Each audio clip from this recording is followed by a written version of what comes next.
վթարված կոյուղատար, խցանված դիտահորից հոսող կոյուղաջուր։ Երևանի Սարիթաղի 15-րդ փողոցում արդեն 2 ամիս է բնակիչները գարշահոտության մեջ են ապրում։ Կոյուղաջրերը վերևից հոսում են, հասնելով մինչև ներքևի տներ։ Բնակիչներն ասում են, հատկապես արևոտ օրերին փողոցով քայլել չի լինում։ Այս հարցով թաղամասի բնակիչները դիմել են Վիոլաջուր ընկերություն, բայց խնդրի լուծման հետևից ոչ ոք չի եկել։ Այսա նայեք։ Ջուր է հելնում։ Ջուր չէ, կեղտա, ջուր է։ Կեղտա ջուրը, լրի կեղտա։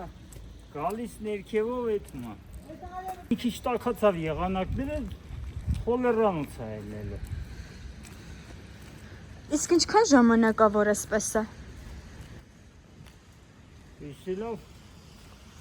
2 ամիս կլինի, 2 ամիս։ Հա։ Ինչ ջրերը հենց տալիս են, սկսում է։ Իսկ երբևէ չեն եկել Վիոլաջուրից նայել, ինչ որ գործողություն չեն արել։ Ոչ մի բան, հենա։ Էսի շենով է։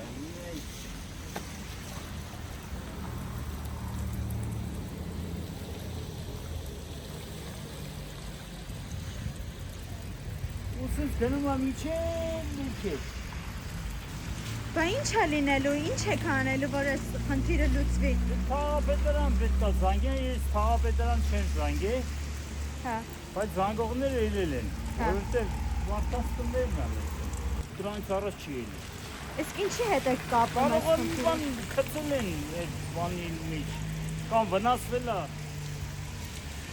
Հա։ Օղլակները, դե չէ ուրիշ բան չկա։ Դուք անընդհատ զանգել եք ձեզ։ Զանգել ենք, մեկը մյուսի վրա է գցել։ Ոչ մի արդյունք։ Իսկ մյուս բնակիչները, Այդի տեղաց են։ հարևանները ասում են, որ զանգել են էլի։ Բայց հաստատ զանգած կան։ Որտեղ իրա դռների մոտով անցնում է, ահավոր դիշակ է։ Բա վճարումները կոնկրետ անում ենք առանց ոչ մի բանի։ Էդի լավ է։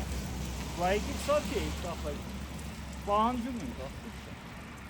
Վիոլաջուր ՓԲ-ի մամուլի պատասխանատու Կարինե Կարապետյանը քաղաքացու հարցինի պատասխան հայտնեց, որ նշված հատվածում պարբերաբար խցանումներ են լինում և վարչական շրջանի պատասխանատուների հետ կոյուղատարը վերակառուցելու պայմանավորվածություն ունեն։ Քաղաքացու ձայնը մայրաքաղաք Երևանից։